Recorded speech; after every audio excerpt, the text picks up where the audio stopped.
Hello everyone, so we're talking about factoring polynomials. So we can factor polynomials using techniques we have previously learned. And a polynomial is factored completely when it is written as a product of unfactorable polynomials. So for example, the polynomial f of x is equal to 3x plus 2 times x plus 1 times x minus 4 would be completely factored. So let's look at some examples. I want to factor each polynomial completely. So if you remember in our factoring lessons from our quadratic unit, we always want to check for a GCF. So I see here x cubed minus 4x squared minus 5x. I see each of these have an x, so my first step is to go ahead and factor out that GCF. So I'm going to factor out an x, and so when I divide that from each term, I'm left with x squared minus 4x minus 5. Now I have a quadratic, and we've done lots of practice on factoring quadratics. So I want to factor this. I see my a is 1. I have a 1 in front of my x squared. So I'm looking for two numbers that multiply to negative 5, but then add to equal negative 4. Well, the only two numbers that multiply to 5 are 1 and 5. Since it's adding to a negative 4, my 5 needs to be negative. And so I get x times x plus 1 times x minus 5.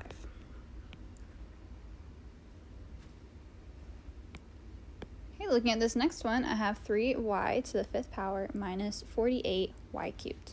First step is to factor out a GCF if it has one. I'm going to first look at these coefficients. I see that 3 can go into 48, so I can definitely take out a 3. And I see they share some y's as well. And so I'm going to take the lower exponent, which is cubed, so I can take out a y cubed. So dividing 3y cubed from both, if I divide it from that first term, I get y squared. Minus 48 divided by 3, I get 16. Y cubed divided by y cubed is just 1. And so now I need to look at this y squared minus 16 and see if I can factor that. Well, I see here that I have a difference of squares. I can actually rewrite this to be y squared minus 4 squared. And remember, with our difference of squares, we have a pattern. And so that means that this can be factored out to be y plus 4, y minus 4, with 3y cubed out in front.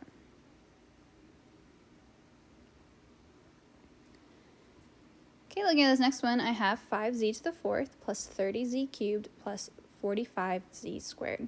So first looking at my coefficients for a GCF, I see that 5 goes into each of these.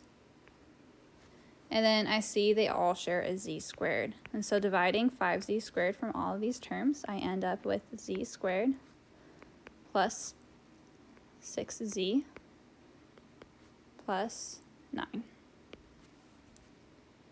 And now I can go ahead and factor this z squared plus 6z plus 9. So here I'm looking for two numbers that multiply to 9,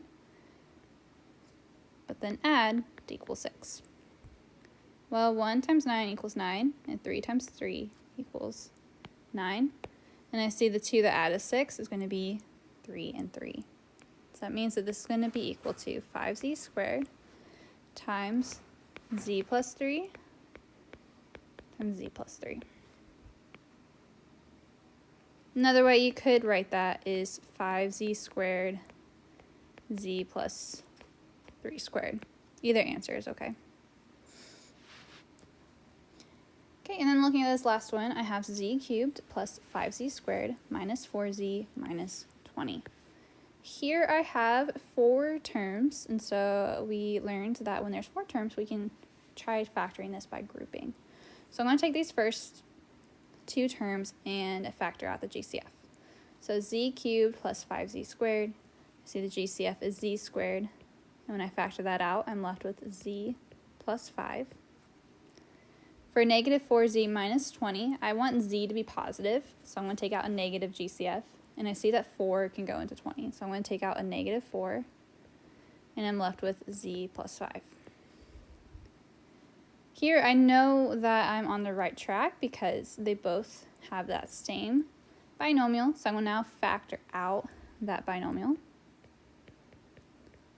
And that leaves me with those coefficients of z squared minus 4. Now, looking at this, it's really tempting to say we're done. However, this z squared minus 4 is again a difference of squares. I can rewrite that to be z squared minus 2 squared. And so following that difference of squares pattern, I get z plus 5 times z plus 2 times z minus 2.